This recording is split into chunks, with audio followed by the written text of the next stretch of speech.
ప్రస్తుతము ఈ భాగమునందు పరమాత్ముని విడిచి వేరుగా ఉండడు, కావున జీవేశ్వరులను ఇట వర్ణించుచున్నాడు. ఇందులకొక వృక్షము 2 పక్షులను పోలికగా గ్రహించి ఉన్నాడు.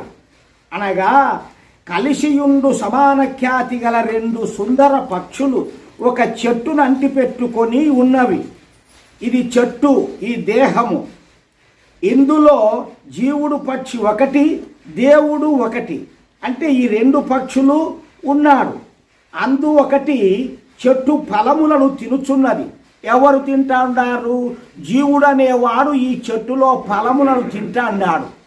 అంటే అర్థమేమి?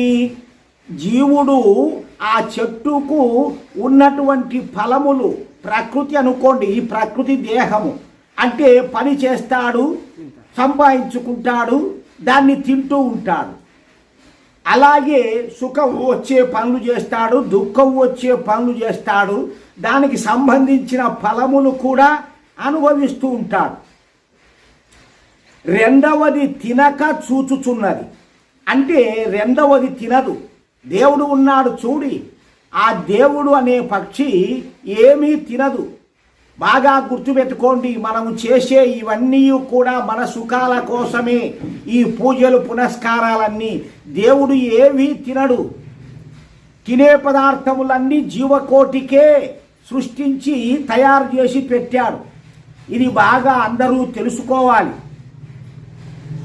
కాబట్టి ఆయన ఊరిక చూస్తూ ఉంటాడు. తినే వాటిని, అనుభవించే వాటిని, ఆ ఫలములను భోంచేసే వాటికి వాళ్లకు ఫలాలు ఇస్తా అంటాడు.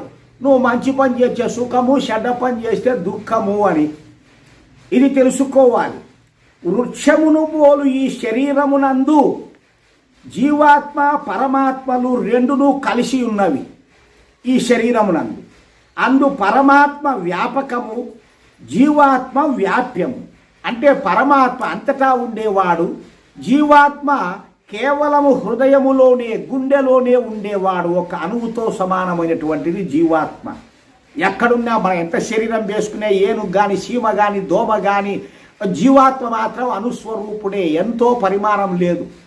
ఒక ఉపనిషత్తులో చెప్తాడు, వెంట్రుక కొనలో 10,000 వంతు వేస్తే అందులో ఒక భాగమైన జీవాత్మ పరిమాణం ఉంటుందట. ఎంత చిన్నదో చూడండి. ఇక ఎంత పెద్దది పరమాత్మ అంటే ఆకాశము లేని చోటు ఎక్కడన్నా ఉందా? ఎక్కడ లేదు. ఆకాశం ఎట్లా వ్యాపించి ఉందో అట్లనే పరమాత్మ ఉన్నాడు. ఇది తెలుసుకోండి.